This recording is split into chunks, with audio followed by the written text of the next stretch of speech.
You've tried everything: herbal teas, melatonin, even meditation apps. But you still wake up at 3 a.m., wide-eyed and frustrated. What if the real reason you're not sleeping isn't your age, but a tiny white pill sitting quietly in your bathroom cabinet? According to new research, one of the most common medications prescribed to seniors could be disrupting your deep sleep cycle without you even realizing it. Doctors are finally speaking out, and in the next few minutes, you'll find out exactly what it is, why it's dangerous, and what you can do about it starting tonight. It's easy to assume poor sleep is just a natural part of aging. After all, your body's melatonin levels dip, your circadian rhythm shifts, and let's face it, getting older brings new aches, worries, and trips to the bathroom. But what if your sleep problems aren't coming from inside you, but from something you were told to trust? Here's the surprising truth. A growing number of medications prescribed to older adults are now being linked to chronic sleep disruption. Not because they're inherently bad, but because of the way they interfere with the delicate chemistry of your brain at night. And the pill at the center of this growing concern? Diphenhydramine. You might know it as Benadryl, or recognize it in many over-the-counter sleep aids, allergy pills, and even some nighttime pain relievers. It's everywhere, and that's the problem. Diphenhydramine belongs to a class of drugs known as anticholinergics. These drugs block a neurotransmitter called acetylcholine, which helps regulate memory, attention, and, you guessed it, sleep cycles. In small doses, it might make you feel drowsy. But over time, especially in adults over 60, it can suppress the deep, restorative stages of sleep your brain desperately needs. According to research published in JAMA Internal Medicine, seniors who regularly took strong anticholinergic medications had a significantly higher risk of sleep fragmentation, daytime drowsiness, and even cognitive decline. That's right. The very pill that's supposed to help you knock out could be silently robbing you of quality sleep and long-term brain health. And it gets worse. Because diphenhydramine is sold over the counter, many seniors don't even realize they're taking a medication with anticholinergic effects. They grab a bottle of PM pain reliever for a sore back or an allergy pill before bed, and never suspect that it's what's waking them up at 2 a.m. in a fog. If you've ever noticed waking up feeling unrested, groggy, or with trouble focusing during the day, your brain might be sending you a signal. This isn't just poor sleep, it's chemically disrupted sleep, and it's not something to ignore. Coming up next, you'll discover exactly how these pills sabotage your deep sleep cycle and what safe alternatives doctors are now recommending for seniors who want to sleep deeply, think clearly, and wake up energized again. Deep sleep isn't just about rest, it's about repair. Every night, your brain enters a critical stage known as slow-wave sleep, or stage 3. This is when your body clears out cellular waste, repairs neurons, and resets memory pathways. It's like your brain's personal housekeeping crew shows up with mops and brooms while you sleep. But here's the scary part. Anticholinergic medications, like diphenhydramine, can prevent that crew from ever clocking in. By blocking acetylcholine, these drugs disrupt the signals your brain uses to enter deep sleep. Instead of gliding naturally through the sleep cycles, your brain gets stuck in the shallow stages. You may fall asleep faster, but your rest is light, fragmented, and never reaches the level where true healing happens. It's why some people say they sleep 8 hours, but still feel like they've been hit by a truck in the morning. And for seniors, that disruption is even more serious. As we age, our brains naturally produce less acetylcholine. It's part of why memory and focus can slowly decline over time. But when you throw in a drug that blocks what little acetylcholine you have left, the result can be a downward spiral in both sleep quality and cognitive health. A study from the University of Washington tracked nearly 3,500 older adults for over 7 years. What they found was alarming. Those who regularly used strong anticholinergic drugs had a marked increase in cognitive impairment, memory loss, and even early signs of dementia, all tied back to chronic disruption of deep sleep. But let's pause here. This isn't about fear, it's about awareness. Because the good news is, once you remove these medications, or swap them for safer alternatives, the brain can begin to recover. Neuroplasticity doesn't vanish after 60. Your brain still has the ability to rebuild, restore, and renew. But it needs the right conditions, and that starts with uninterrupted, nourishing sleep. You might be wondering, how do you know if your medication is anticholinergic? And what safe sleep-supporting alternatives are available that won't mess with your mind? That's exactly what we'll cover next. It's one thing to worry about a sleep aid messing with your rest, But what if the pill keeping you up at night has nothing to do with sleep at all? Here's where it gets tricky. Many of the most common medications prescribed to seniors for pain, allergies, anxiety, blood pressure, even urinary issues contain ingredients with powerful sedative or anticholinergic properties, and they're rarely flagged as sleep disruptors. Take nighttime pain relievers, for example. You pick up a bottle of Tylenol PM thinking it'll soothe your back and help you drift off.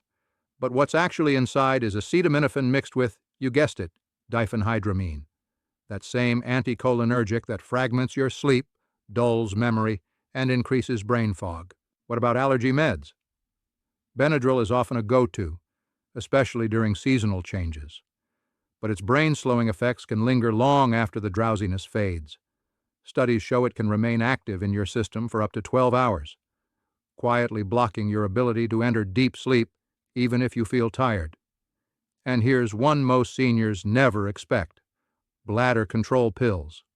Drugs like oxybutynin, used for overactive bladder, are notorious for their strong anticholinergic effects. They relax the bladder, yes, but they also cross the blood-brain barrier and suppress REM sleep, increase confusion at night, and contribute to next-day fatigue. Even some anti-nausea medications, like promethazine or meclizine, which are often taken for vertigo or dizziness, have a similar impact. They calm your stomach but can wreak havoc on your brain's nighttime rhythms. And then there's the quiet creep of combination pills. Many seniors take multiple prescriptions, sometimes 5, 10, or more. While each drug might have mild side effects on its own, together they can snowball into a cocktail of fatigue, anxiety, and fractured sleep. It's called the anticholinergic burden, and it's one of the most overlooked risks in aging health today. The worst part? Most of these medications are taken without question. Doctors prescribe them. Pharmacies fill them. You trust them. But no one connects the dots between your poor sleep, your daytime brain fog, and the pills you've been taking for years. So here's what you need to know. It's not your fault, but it is your opportunity. Because in the next section, we're going to break down what doctors are now recommending instead: non-anticholinergic options, lifestyle swaps, and sleep-safe remedies that support your rest without stealing your clarity. Sleep doesn't have to fade with age. And your brain? It's not done healing yet. Let's be clear. You should never stop any medication without talking to your doctor first. But you absolutely can have a conversation that changes everything. Here's the good news. More and more doctors are recognizing the risks of anticholinergic medications, especially in older adults. In fact, the American Geriatric Society maintains a list called the Beers Criteria, which highlights medications that may not be safe for seniors due to cognitive or sleep-related side effects. If you're struggling with sleep, brain fog, or unexplained fatigue, it's time to ask your doctor a few key questions. Could any of my current prescriptions be affecting my sleep? Is there a safer, non-anticholinergic alternative I could try? Can we review my medication list to reduce my overall anticholinergic burden? You'd be surprised how often doctors are willing to help. They just need to know what's happening in your day-to-day life. Most aren't monitoring your sleep patterns. They're treating a symptom: allergies, bladder issues, pain. But when you connect the dots and speak up, you give them the power to tailor a plan that works for your whole body, not just one problem. So, what are some alternatives that support sleep without sacrificing brain health? For allergies, doctors may recommend loratadine or cetirizine, newer generation antihistamines that don't cross the blood-brain barrier and therefore don't mess with deep sleep. For bladder issues, mirabegron is a newer option with less risk of cognitive side effects.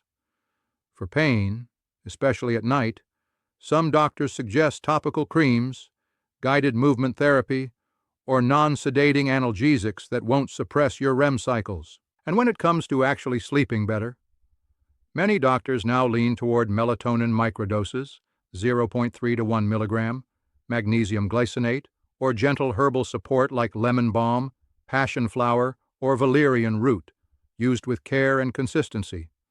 But the real breakthrough happens when you address sleep holistically. It's not just about the pill. It's about what your body is missing. Natural light exposure during the day, movement, hydration, and nutrient support that calms the nervous system and helps your brain signal it's time to rest. And yes, we're about to give you a simple protocol that combines all of that. A nightly wind-down ritual designed specifically for seniors over 60 who want to fall asleep easier, stay asleep longer, and wake up sharper. Because sleep isn't a luxury. It's your body's most powerful medicine, and it's time to take it back. Here's the truth. Most people never hear from their doctors. Your body is designed to sleep well. It just needs the right signals, in the right order, at the right time. When you're over 60, your sleep-wake cycle becomes more sensitive. Light, movement, meal timing, even what you do in the hour before bed, can either support deep sleep or silently sabotage it. The good news? A few simple tweaks can reactivate your natural sleep rhythm. No pills required. This is the protocol thousands of seniors are now using to reset their sleep naturally, and it all starts before the sun goes down. First, movement. Gentle activity during the day, even 20 minutes of walking, can dramatically improve how fast you fall asleep. It helps regulate cortisol, the stress hormone, and increases melatonin production naturally at night. If you've been sitting most of the day, your brain doesn't get the signal that the day is done. Movement resets that. Next, light. Get sunlight in the morning and limit blue light at night. Your brain uses light to time your sleep. So when you scroll your phone or watch TV before bed, your body thinks it's still daytime. Swap the bright screens for soft lighting. If possible, switch to amber bulbs in the evening or wear blue light blocking glasses after sunset. These small changes recalibrate your melatonin release and deepen your sleep window. Now let's talk about what you eat. Blood sugar swings are a hidden cause of sleep disruption. That crash at 3 a.m., often tied to a spike and drop pattern caused by sugary or starchy late-night snacks. Instead, have a small protein-rich snack an hour before bed, like a spoon of almond butter, Greek yogurt, or a handful of pumpkin seeds. These stabilize your blood sugar and prevent mid-sleep wake-ups. Then comes the wind-down ritual. Your body needs time to shift gears. 1 hour before bed, dim the lights, turn off stimulation, and create a calming habit your brain associates with rest. It could be a warm shower, a short breathing exercise, or even sipping a magnesium-rich herbal tea like chamomile or lemon balm. What matters is consistency. Do it nightly.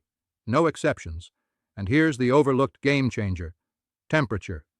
Your core body temperature needs to drop slightly to fall asleep.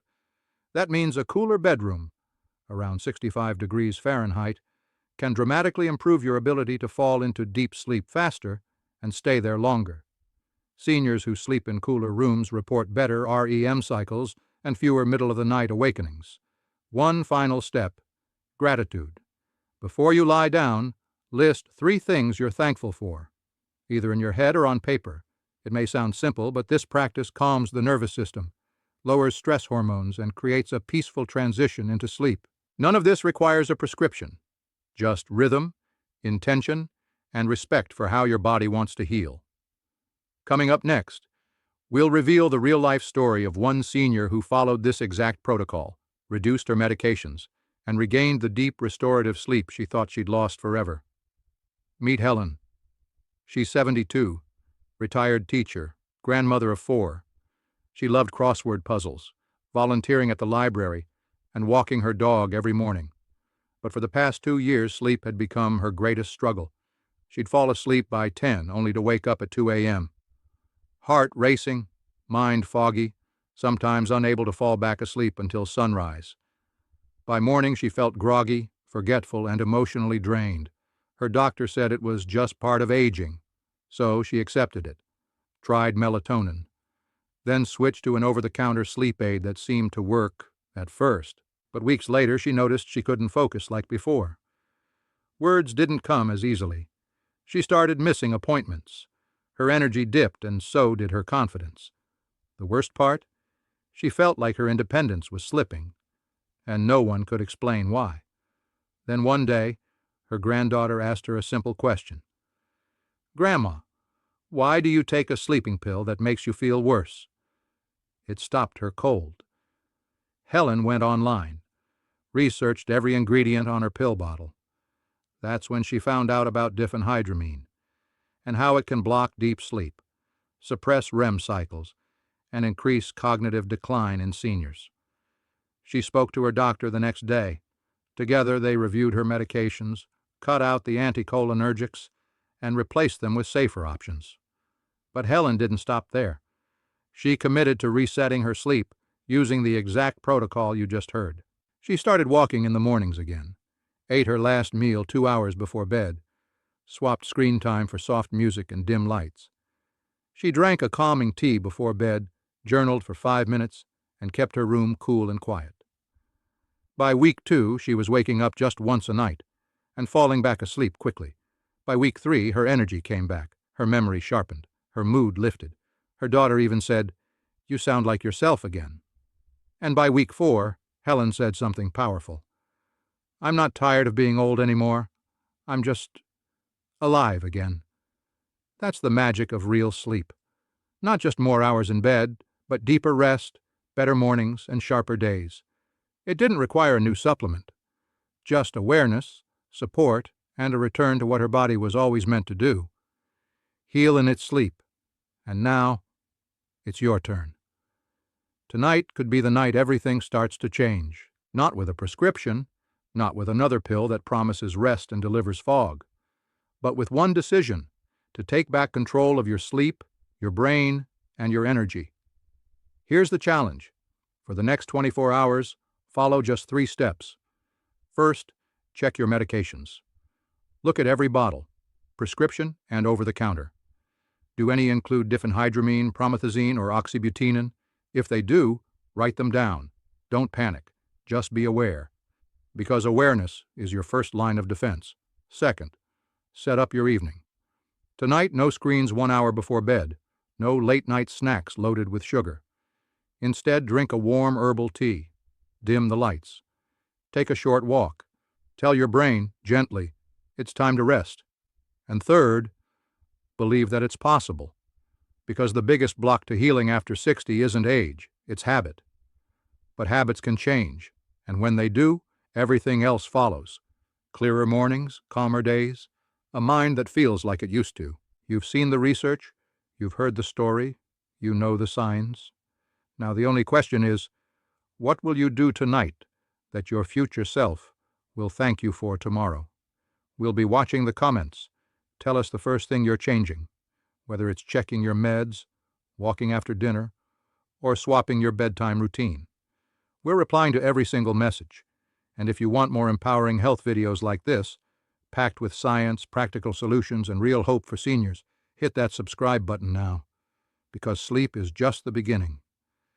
And your best years, they're wide awake and waiting.